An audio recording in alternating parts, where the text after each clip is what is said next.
The following is a conversation we had with Roman Frolov, the engineering manager of Codesphere and the former CTO and co-founder of Tau. I started programming at the age of 21. During that time, I have worked in a Swiss startup that has built and Kickstarter technology on the blockchain. Then I went and found my own startup in electric vehicle charging market. And after that, I joined Codesphere, which was in the end of 2020. As always, this episode is brought to you by Codesphere. Find out more at codesphere.com and subscribe to the podcast on anywhere you find good podcasts. Enjoy the episode. All right, Roman, are you hot to trot, as we would say in the UK? I guess so.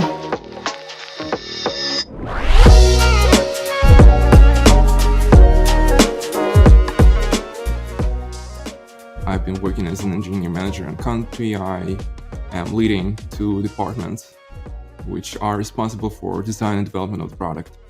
Leading 2 departments? Right. Nice. So which are the 2 departments specifically? What are they called? They're called the UX department and a product department. Or product development department, I should be more specific. And that's interesting because you're sort of strong engineering background, but neither of those departments technically have engineering in the title, which is thrown me off. So is it not? It's not. So the UX and the product development isn't design led.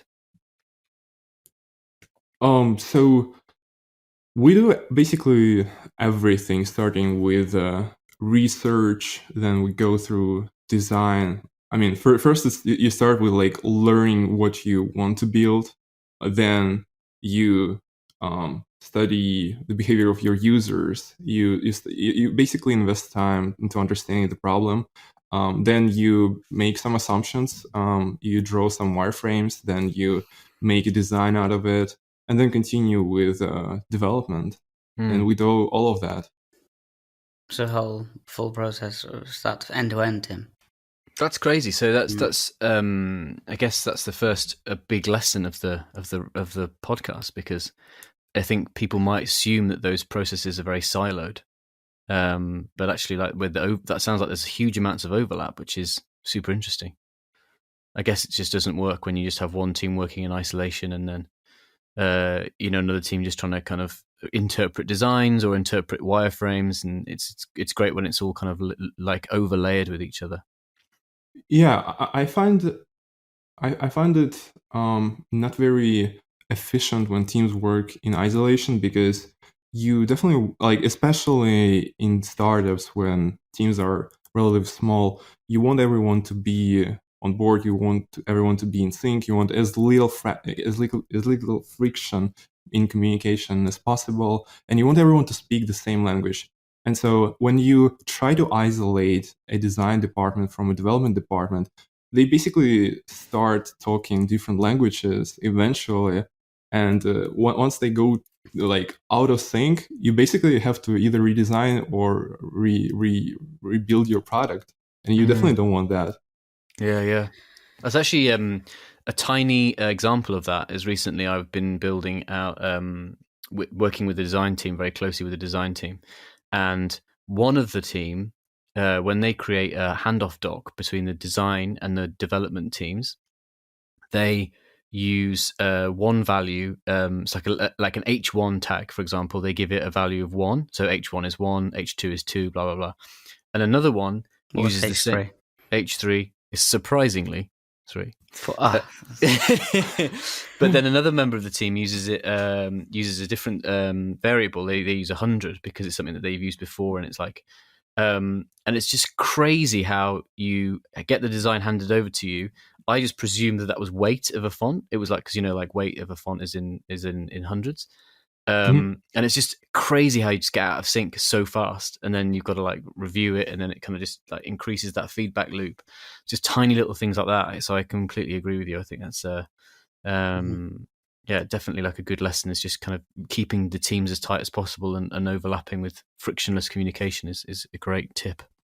Yeah. Iterations, they should be, I mean, reasonably small. It's like you don't want to ask your design team for design, then wait 1 month and then do another iteration. Like the earlier you understand that something goes wrong, the better you can fix it. When it's still easy to change and cheap to fix. Do you think that you always have to have individual team members working across multiple roles in order to achieve this kind of synergy, or do you think that there's other ways to do it? Maybe is it just regular communication or just open channels, public channels, or do you think that you need to have someone working on multiple departments just to keep this coherency? So in a startup, you usually end up wearing many hats, especially like the earlier you are, the more hats you wear. So if we're talking a bit like later stage, then I would say that it's better to have a more straightforward communication, maybe going like through a particular person or through a particular channel, so that everyone is on board. You definitely don't want to have like many different connections, so everything is very intertwined, and then you can't really understand who made the decision in the end. Yeah. There's an interesting practice they do at SpaceX where every decision that's been made has to be signed off by a specific person. So you can trace it back to a specific person, not just a team, because things would happen where one specific team would make a decision and then like 6 or 7 months down the line when something goes wrong, they trace it back and every member of that team is no longer there. So you can't decide, you can't find the person. So it's just a decision that's floating in the air, and the current team doesn't consist of anyone who was there during that process. So where is this intern? Yeah, exactly. Where's he gone? That damn marketing intern. Yeah. But I think it also, especially in a startup environment, I think that it kind of plays into this whole idea of like passion and some people would call like cultism. I think a lot of people think that to work at a startup, you've got to be like very sort of like, it's a cult. Sometimes people think it's a cult, and you're sort of so in the world of it that the passion and the cultism can overlap. And I think that you're asked to do an awful lot. And say, for example, if you're a web developer and an engineer, having a passion in like product or having a passion in design or just a passion in tech in general really helps, because it means that you can have very kind of like informed opinions on what might work for the team or not. But I guess that kind of overlaps then sometimes into this sort of like we're like it makes startups sometimes feel like a cult. I think it's like a tribe of people doing one specific thing, and nothing's going to waver them from that thought process. There are multiple things that can like happen to a culture, or even like to every person. In general, like everyone has a different like reason to work in a startup. It's like some are just driven by the environment of the constant change and like learning new things. Some are driven maybe by an idea, because like, for example, in my case, like the startup that we built, we were trying to build a charging network for electric vehicles, and everyone just really enjoyed the idea like of making like a good change in the world, but of course sometimes people can be just driven by a person. It's like if a leader of a company is like, let's say Elon Musk, since we mentioned SpaceX earlier, a lot of people will just want to join because of him, and that's another case. That's very cult-like. Yeah, that's strange. Yeah, actually, I think it's a really good example where he is like a cult figure. He's like a cultist. But then I would say that maybe Messiah. Is a cultist the person who is in the cult? He's the cult lead. Yeah, he's the Messiah. Yeah, you're right. He's the Messiah. Yeah. I wonder how that's changing. Just on a bit of a tangent, I wonder how that is changing, because I think that like he is being found out. I would agree with that. I saw a video just recently which shone a lot of light on the amount of bullshit he just talks publicly. He's been promising since 2014 that within the next year he'll have driverless cars, and it's just a compilation 2014 every year, 15, 16, 17, all the way up to now, of him in an interview saying, I'd say within about 18 months we'll have fully driverless cars. And the interviewer is always like, wow, within a year. And he's like, yeah, I would predict that within a year. And it's just every year he says the same thing. And obviously we're not there. I mean, he has stated it was more difficult. The problem was more difficult than he thought, but it's also like, I think for people who are being more realistic about it, they've also started saying that it isn't possible. because you have to have the entire. Having everybody in a driverless car is easy, but having one human driver. Nice. How did they film Blade Runner then? Yeah, if they're all driverless, that's absolutely fine. But if there's one human, it's right. So they must have humans filmed that in a place error. where all the cars are driverless. Yeah, they were actually filming that in the future. Right, that makes sense. Makes sense now. All right, so today we wanted to talk about tech stacks. Yeah, not specifically. Yeah, all tech stacks. We just want to talk about like how to pick the best tech stack, which is such a loaded question, right? So generalized, but so many variables. Yeah, so many variables. So let's just talk about like sometimes even more depending on the language that you choose. Yeah, that was good. a little coding gag. Variables joke there. Yeah. We want to talk about like how to pick a tech stack based on. Do you pick the tech stack based on the product? Does someone, as a CTO, any potential CTOs out there? Does someone come along and say, "Hey, look, I've got this MVP of this idea," and you look at it and you go, "Okay, cool, that's a front end facing thing, so therefore I'm going to use." And actually, and just to kind of like intro that, what is a tech stack might be quite useful point to start on. Yeah, tech stack is just like the technologies and tools that you're using to develop a product. So those include programming languages and frameworks that you use to build different parts of your app. Would you also include in that, because I guess the thing that would inform the decision of what you would use, would you also include in that like the software that you use outside of the technical development? So, for example, if you're building an inventory app and you start off using like Slack and Excel spreadsheets, that's your kind of like early phase tech stack that then you think, okay, well, these are the tools that we love using. This is what we need. We're going to take that into our web development world, and we need to like ensure that we have this like, I don't know, slick database in the way that an Excel spreadsheet might work. So would you kind of define that pre-coding phase as a tech stack as well, or not really? That's a really interesting question. Yeah, I mean, if you store stuff in Excel and it's your database, why not call it a tech stack? I mean, it's less about the thing itself. It's more about the problem that it solves. I mean, if it solves the problem with the database, sure, why not? Yeah, exactly. Pen and paper, the most popular tech stack. Yeah, we're 100% pen and paper. It's a very complicated tech stack. It's just a stack of paper. Yeah, because I mean, we talked about it last week. This whole idea of like the starting point is often the most lo-fi version. It's like you kind of get to the point where you need to start writing code, and that's the point where you hand it off. But I mean, you can do a lot without.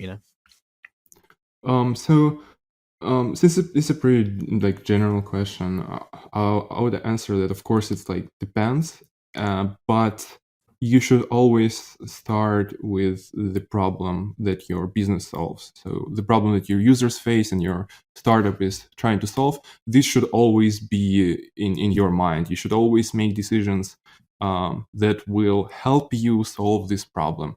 So that means that you shouldn't like try to pick tools to build a product that handles like billions of requests per day.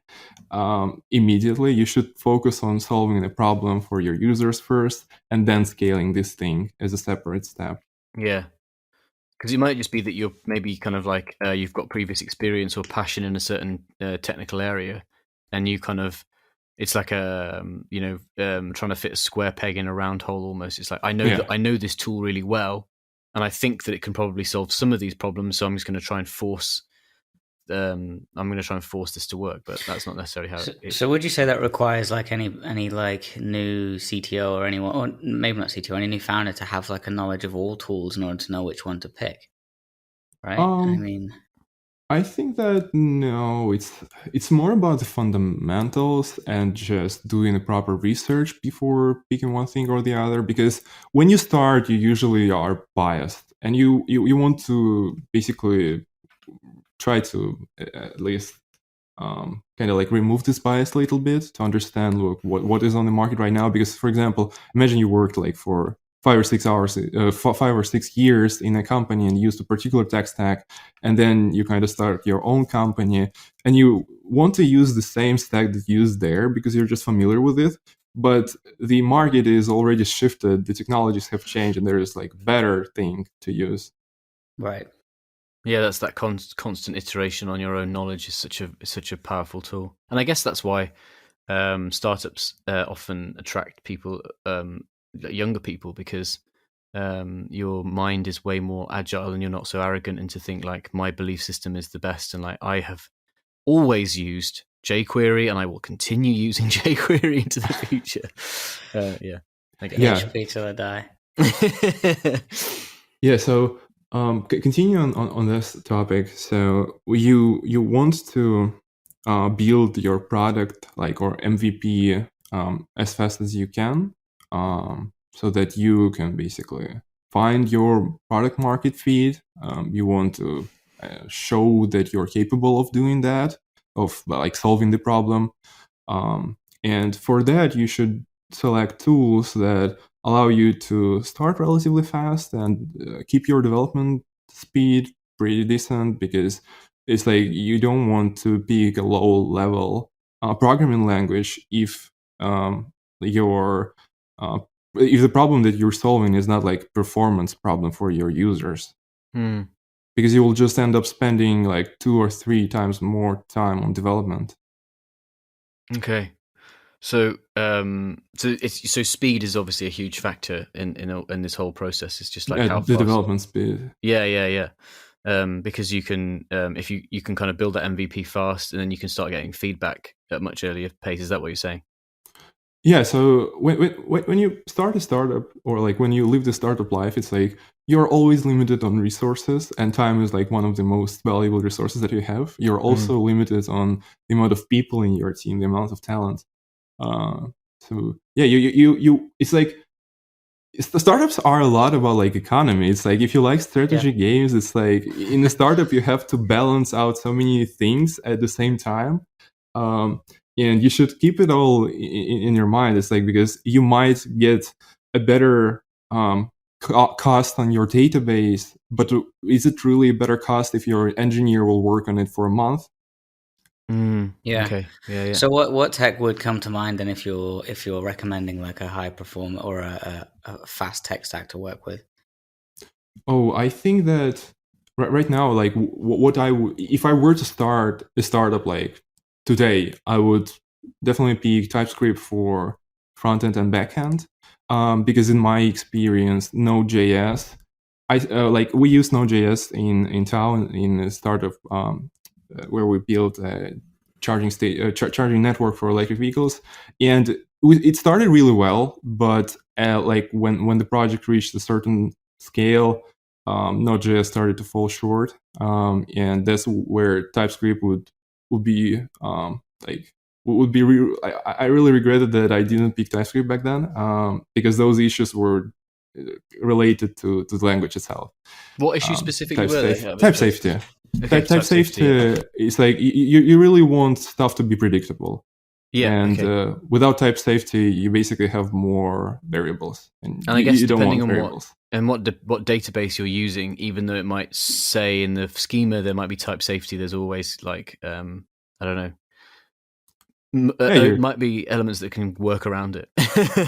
Yeah, I mean, in JavaScript, like you're passing objects around, and it's like if you're not checking every object that you're passing, it's like how do you ensure that a function receives what you expect it to receive? Yeah, exactly. I've been talking to a while ago, doing a presentation about like the kind of the history of databases and how it's grown from basically these kind of like monoliths, mainframes, into what we now have in like the cloud and like these sort of JavaScript based front ends and back end kind of in sync. And the guy who I was doing the presentation with said to me, he was like, "Do you honestly think because a piece of data that comes from a database has to pass through a schema, and the schema says if it's an object it can be passed to the front end, do you think that's okay?" And I was like, "Yeah."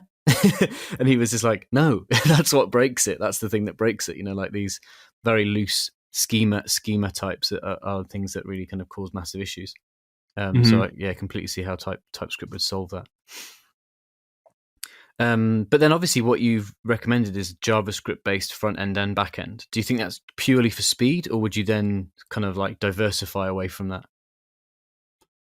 So as I said, so I've been using like JavaScript and all of the related technologies like since 2018, and I think it's one of the important points. It's like when you're starting a startup and like you are a tech co-founder or like a CTO, you definitely like you want to use something that you're familiar with, and it's like an ideal situation when you already know a technology that you will be using, so that you have just less people to find for your team.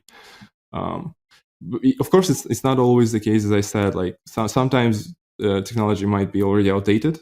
So you should do a research. In my case, JavaScript has been working pretty well. It's like JavaScript is one of the most popular languages, so you basically can do almost anything with JavaScript right now. So when it comes to startups and MVPs, JavaScript can get the job done. Mm.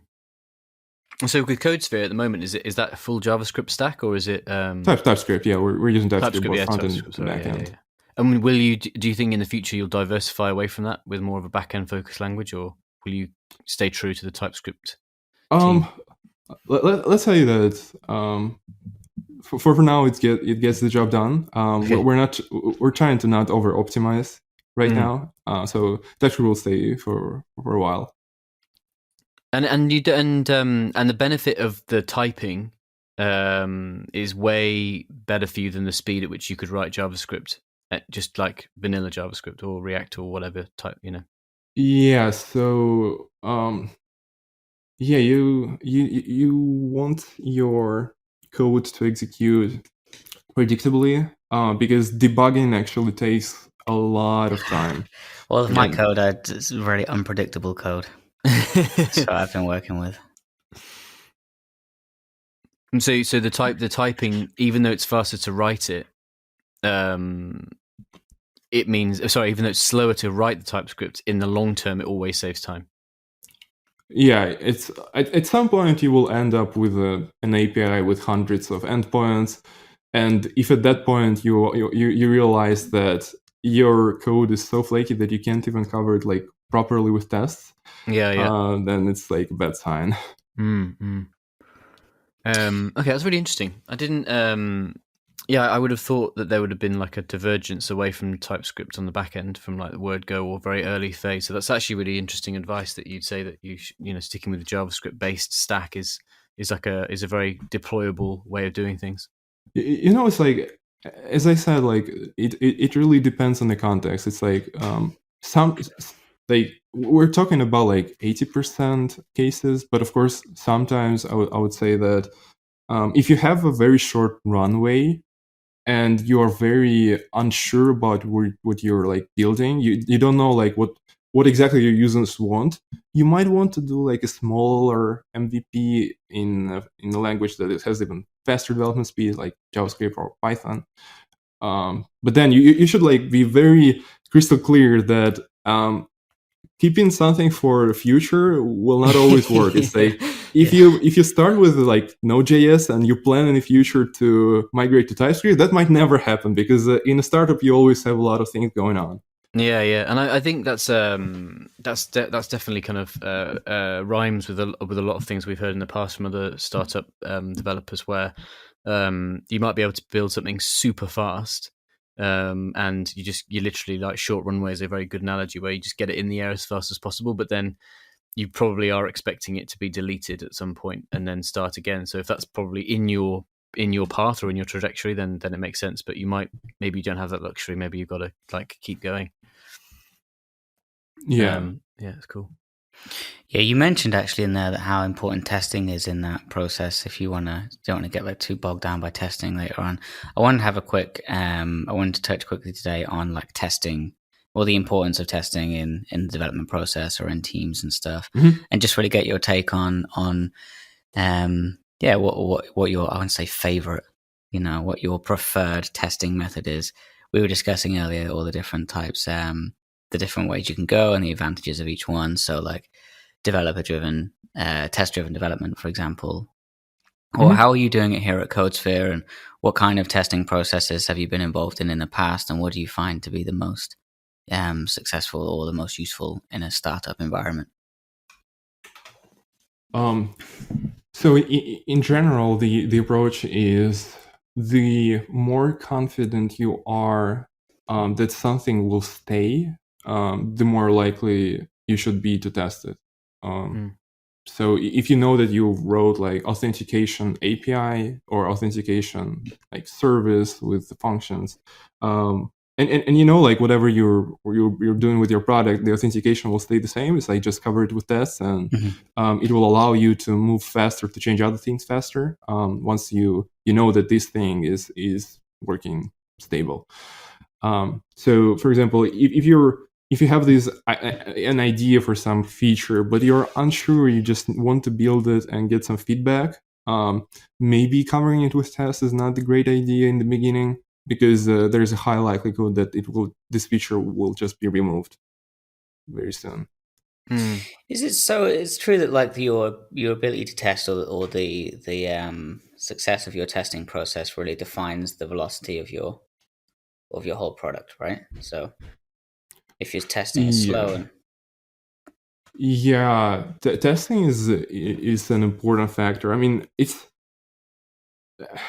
everything boils down to predictability. It's like if you know that your product is working stable, you have like less things to worry about. If you can code with no mistakes whatsoever, probably don't need to test it. Well, my ears are burning. I like that. Well, but I guess there's different levels though, right? Because I think that what we use where I work, we just have like very strict tools before deployment. So we have like very strict ESLint tool, and then Prettier as well on the front end. And then when you go to deploy, the Git branch is synced with the Vercel link that it will deploy to. And if the Vercel the Vercel won't run, or the actual branch won't errors, then it won't allow you to merge the code. And also there's extra checks now built into Vercel, which you can do at build time. So there's like there's some really strict like after the fact testing out there. Do you think that's good enough, or do you think it needs to be kind of led by the developer?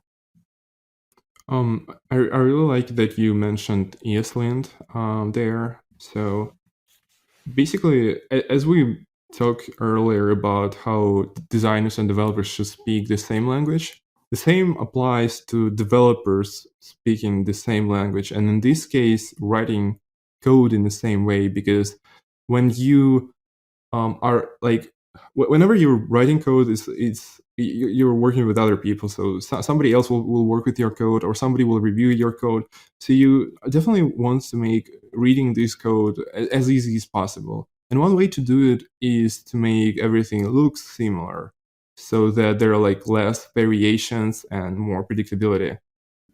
Because basically, if someone does a poor review, that's like one more bug in production that you'll have to fix in the future.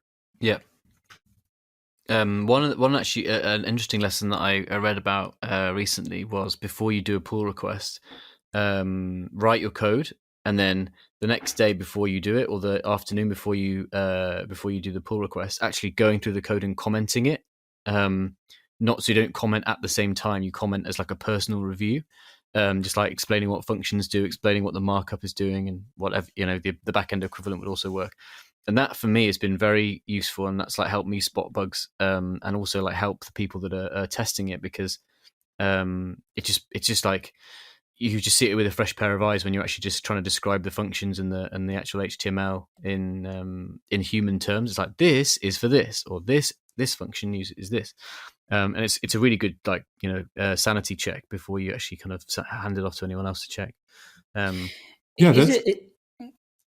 Is it only just like syntax error bugs that you're catching here, or like mislabeled functions, or like how do you account for like use case testing? You build like a functionality into your site, and then it's a case of like, can you reliably automate use case testing where someone uses the feature in a variety of ways to find out whether or not it works through a certain process, or is that really only from real users using the process, and then that being recorded and sent back as a report?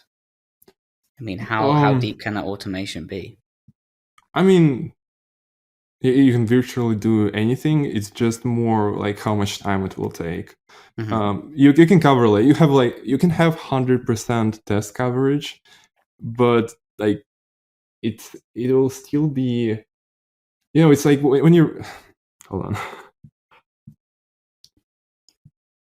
You can have 100% test coverage, but if it will take you a very long period of time, then it might not be worth it because you're still in a startup and things can change. 100% coverage, 100% years of development time. I think it's 1 year per percentage.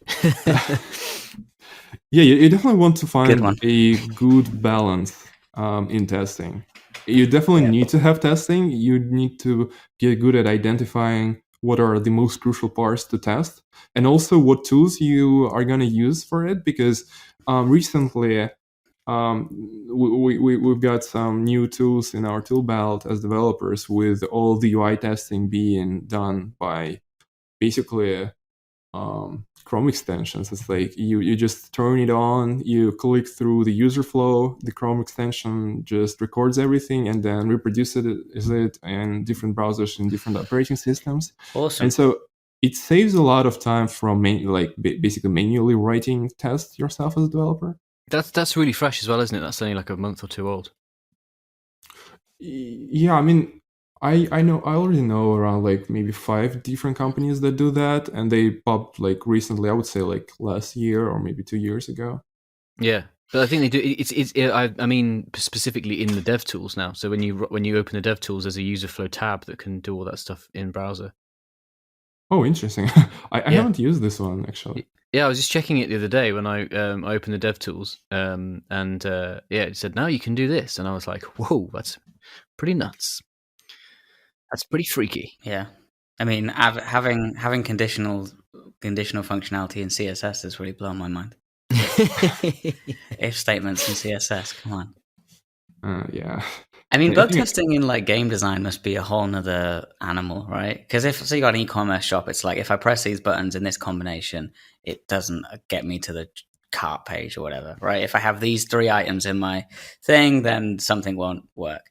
When game testing, it's like, hey, if I run at this wall at exactly this speed and then I jump and double tap this button, then I end the glitches in this specific manner. Yeah, that's how the speedruns are born. Yeah. Oh man, I'm not really into the speed runs per se, but I do love watching the people celebrate when they've like nailed like the early. There was one recently, was like a guy did Mario like last year, the original Mario, and he like had done it on the emulator millions of times, not millions, but you know what I mean.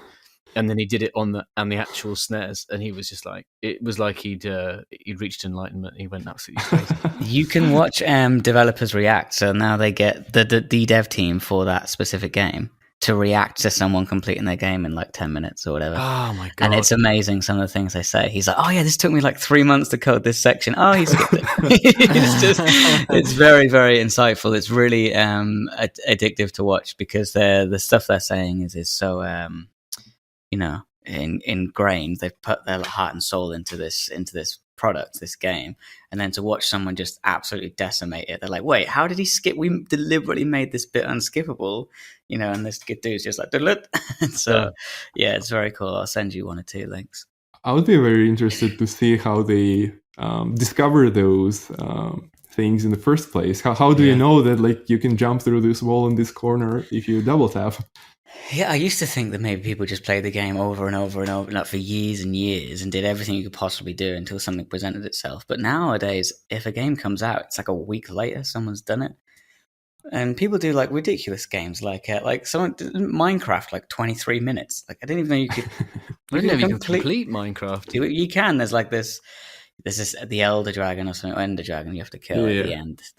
So I don't know. I mean, I probably just still be punching a tree 23 minutes into Minecraft. I don't know. Finding where to place your bench. Yeah, right, and then breaking it down again. And I don't know. So yeah, I mean, I want to see like a speed run of Solitaire. That would be That's on the trick. original like Windows system, the Windows 95 run of Solitaire. With a mouse with a ball in it. Yeah. Did you ever use a mouse with a ball in it, Roman? And you had to take the ball out and clean it in soapy water. Do you remember? Oh yeah, Get all I did use out. it.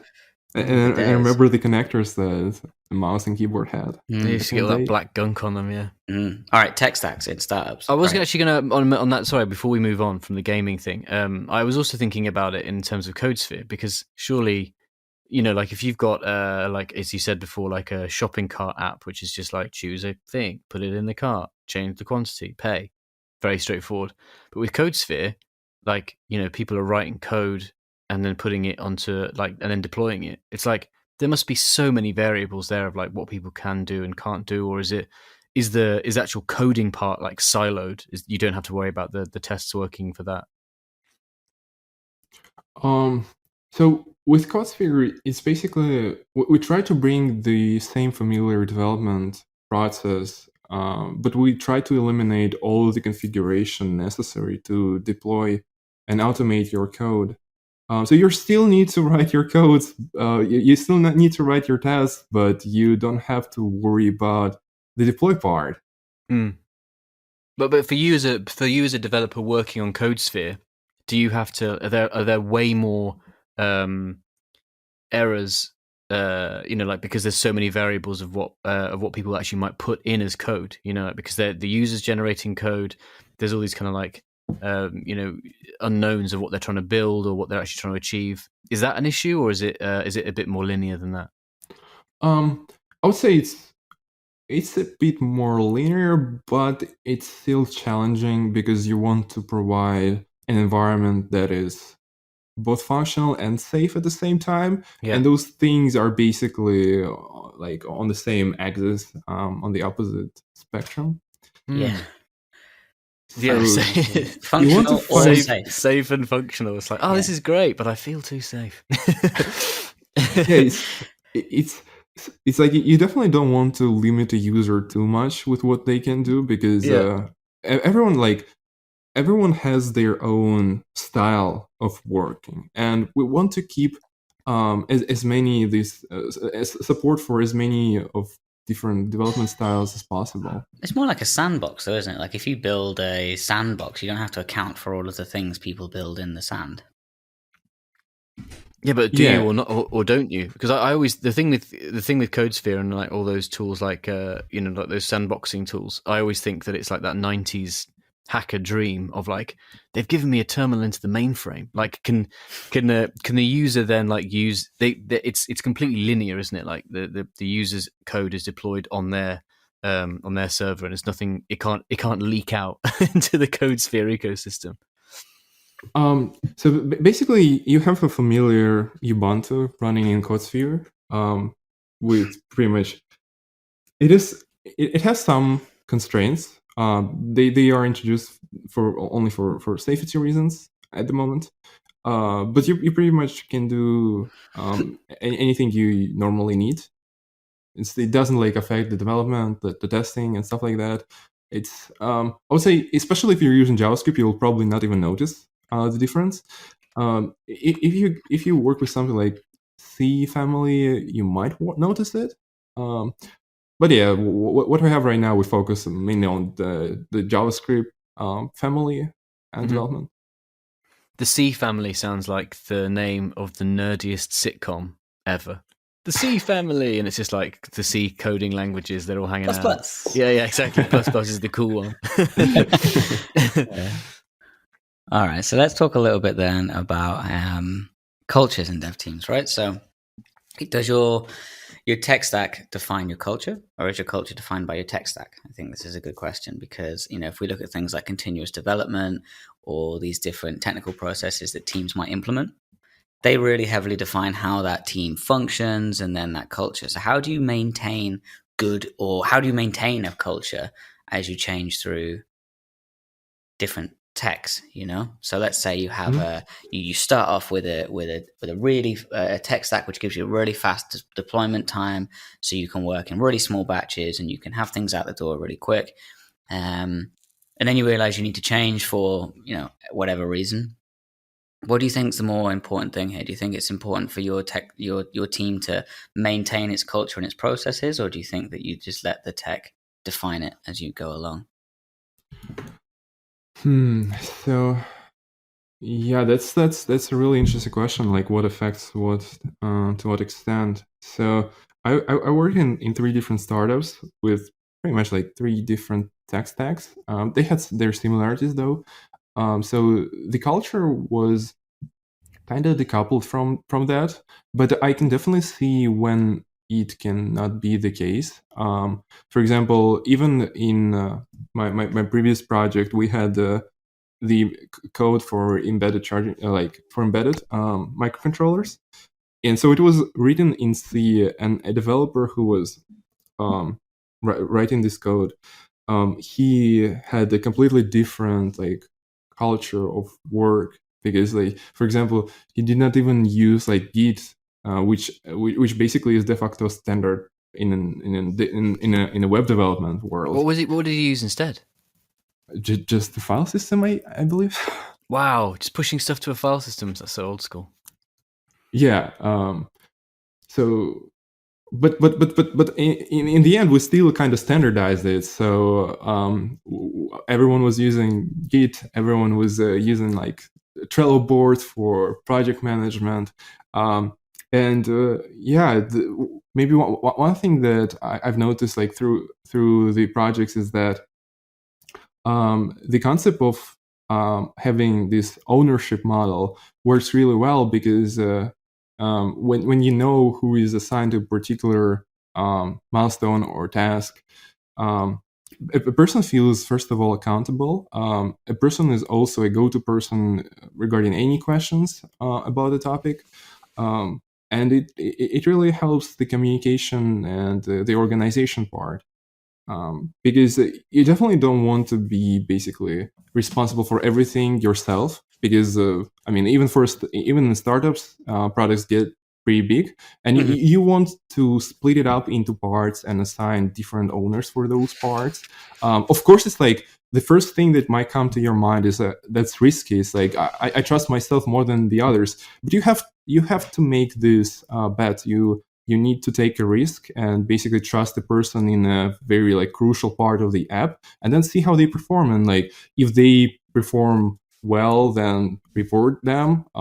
If not, then you should consider other ways of maybe talking to them or finding another way. Mm-hmm. Yeah, I mean, delegation is so hard, though, isn't it? Like, if you know that you can do a job yourself, and you know that you can do it fast, being able to delegate to a junior or to someone who you like, it's a bit of a rite of passage moment. That's tough. Yeah, it doesn't get much easier with the time. So for me at Codesphere, like when we started, there were only 3 of us, the developers, and so we had everything kind of like split into parts that we're responsible for. And once you are responsible for something, you kind of like you have certain expectations for that, and it sometimes gets so hard to just delegate task that is associated with something that you own to another person. Yeah. So yeah, and also it's like, even if you trust the person, then there is another factor as the speed. If you know that you can do something in one day and someone will take, I don't know, a week to do that, it's like you need to estimate how fast do you need it, what is the priority. Yeah. Well, so is that then the complete opposite kind of process of this mindset of everyone's responsible? So everyone's responsible for the whole product, or is this like individual responsibility within the team? Because I liked what you said about that way you have an accountable person, you have a go-to person, Okay, something's up with the design, the CSS on the borders of this page, so we know the guy to speak to about that, border right? master. Yeah. Or do you think that this culture of like everyone's responsible, maybe that makes things a bit too complicated because it's not clearly defined who's doing what task? I mean, it probably makes it harder to punish and reward people based on their performance. I think that everyone should be responsible for the overall success of the startup, but you should have a very clear, basically, borders between the parts of your app, and have particular people be responsible for those parts, so that you always know who to reach out to. It's you want to find like you want your teams to collaborate with each other. And so when you give ownership of a part of the app, you need to communicate that you are the owner of basically, you need to get this done, but it doesn't necessarily mean that you have to be the one who gets it done. So if you need help, just ask for it. Yeah, that's really, really important. That's a really important thing to say, I think, because I think, especially early in the journey of developers, and they're given that more responsibility, I think it's actually very difficult to ask when you've said, like, now you have to do this, and then sort of knowing when to ask is a really difficult challenge too. I think that's a good point.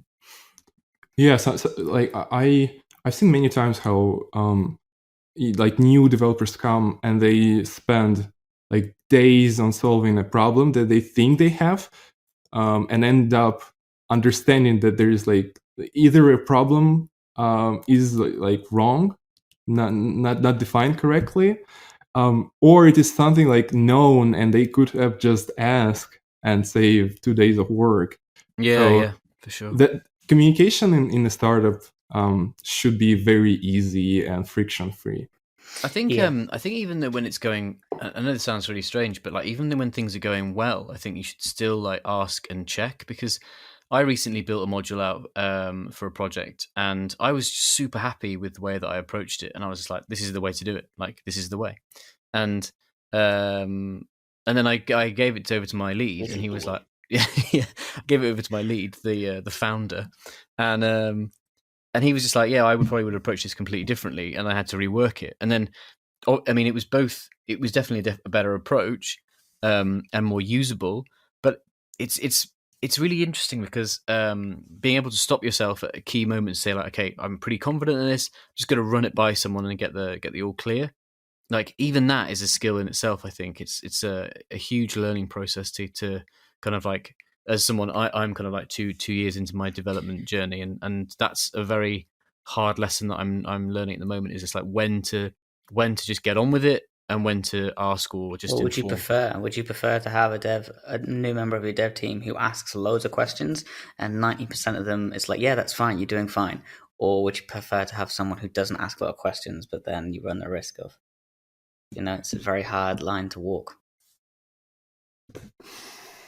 I guess the takeaway is that it depends whether the questions, the number of questions goes down over time. That's true. Yeah. Right. But I guess the takeaway though is that in building any tech team or leading any tech team, especially in a startup, the key thing is to just create clear lines of communication. Yeah. Just make sure people can speak.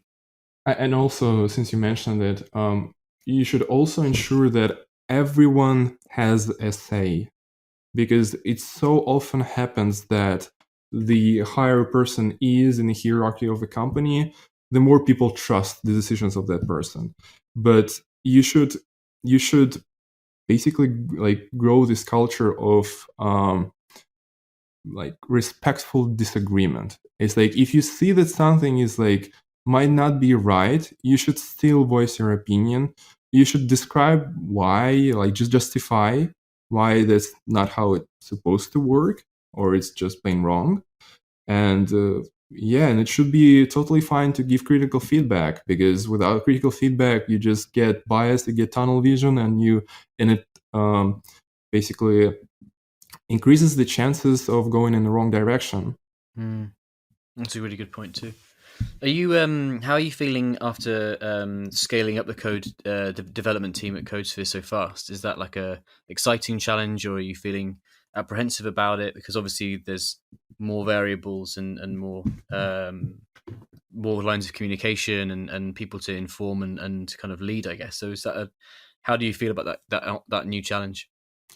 I would say that I'm still learning. There are many things that I learned even recently. I would say that in the beginning it was a more familiar environment for me, because when we were running Tau, my previous startup, we had a team of 7 developers, so I already had some experience leading a team as a CTO. And so when Codesphere was at that stage, I already kind of knew what to do, and I had some blueprints. And now when we basically scaled even more than that, now I came to a new territory, and now I'm learning and adapting. I'm looking for new books, and I'm talking to new people. Making it up as it goes along. So it's totally making it up. I'm like, I definitely decided for myself that I'm not gonna like read books about how to manage like 1,000 employees right now, because I have a problem at hand and I need to be good at solving this problem right now, not somewhere like in few years into the future. Yeah. So I'm trying to stay present. Have you read Scaling Up? That's a really good one. No, not yet. I have a very long list of books at the moment. Yeah, yeah. Well, that brings me to my reading recommendation for this week. It's called Accelerate: The Science of Lean Software and Devops, Building and Scaling High-Performance Technology Operations. It's a bit of a mouthful of a book name, but it's awesome in terms of, exactly that, like how to how different DevOps techniques and stuff can help you build and scale really high performing teams. It's pretty good. It's quite new as well. I think it was 2019. I think it came out over 2020. So all of the tech in it's pretty good. It's really useful. Talks a lot about testing processes and team cultures and stuff. So I highly recommend it to any new startup CTOs out there. Yeah. On the front of team culture and actually motivation of teams as well, is that something that you find a challenge with like individuals, like how you actually inspire them and like the whole kind of like punishment reward thing? Because I feel like developers are kind of like quite an odd bunch sometimes. They can be they're not quite driven by the same things that say maybe like a salesperson would be driven by, or like it's a for example, you could have a developer that's only reward is to write the cleanest code, and the financials or like the amount of time that they're doing it doesn't come into it. Is that something that's difficult to handle, or not really? I would say in general, I think that motivation is difficult. Clearly, like in my experience, like before I started working in IT, like financial part was definitely like a big driver. But then when I found myself in a project, I discovered that, okay, so after a certain threshold, it doesn't really change your lifestyle that much. And you start thinking about like, what value do I bring to the world? Like, am I proud with the product that I'm building? Is it something like interesting or fun? And so with so many variables, you definitely find it hard to motivate people in some cases. Luckily, in my experience with the past at least 2 products, it was a bit easier. No, I want to change this part. So around 2 years ago, I discovered that the best way to lead people is to lead by an example. That's why what I want to see in the company, I first incorporate into my own behavior and my own culture. Because people who work with you, they basically reflect you. And that's the whole process starts very early. It's like when you are interviewing a person who have applied for a job in your company, you start looking at their soft skills. You try to see whether they will be a good fit into the culture that you have established or you want to establish. And so that it's aside from technical skills, hard skills, it's like even if a person is a brilliant developer and they just don't fit in the culture, that won't work. So you want to start early on, and then you want to continue. You want to continue maintaining this culture by basically doing it yourself, like showing a good example to others. Yeah, that's really interesting. Actually, kind of like self-built, and then you just by example, everybody kind of can see what the way to do it is. Introverts must be so annoyed at all the extroverts taking this from them too. This used to be our career. Now the extroverts are coming in. Oh, we can code too now, and we fit culturally better. And all these like introverted coders out there are like, "Damn you, extroverts!" Well, it's something that we've. Win again. Yeah, it's something that we've spoken about loads and loads. And actually, where I'm working at the moment, we're doing this insights discovery kind of like personality test. Team like 16 personalities. Sorry, 16 personalities. Like Tim has a few. I don't know if he has 16. But... Yeah. Yeah, I don't want to go into that too much at the moment. But yeah, it's super interesting because you have these like color energies that you can see the way that different people in the team work, and like I'm basically the polar opposite of the rest of my team, which means that I like the things that like either motivate me or the things that I need during like a stressful time. It's just completely the opposite for the guys that I work with. And it's don't you prefer working under pressure? Like I definitely found that. Like I find out being slightly stressed really helps. I find that like if I'm really kind of overloaded, talking to people like socially actually really helps as well. But then the other guys we were reviewing it, and some of the other people that I work with were just like, just don't talk to me. If I'm stressed and it's been a stressful week, I don't want to see anybody, I don't want to talk to anybody. I just want to just do it, log off and log back in again, and like don't need that like connection. And I guess the lesson there is that you can have people who are very different on your team, but you've got to know about the differences, and so you can like work with them and it meshes well. Absolutely. After what Dan said, I wanted to say about like introverts and extroverts working together, and when I mentioned like having good soft skills, that doesn't like it's not related to being extrovert or introvert, because basically soft skills are not related to that. It's more about like whether a person feels comfortable surrounded by many people or in a smaller company, and you as a leader, you should find a way to make this person feel comfortable, feel valued, and appreciated.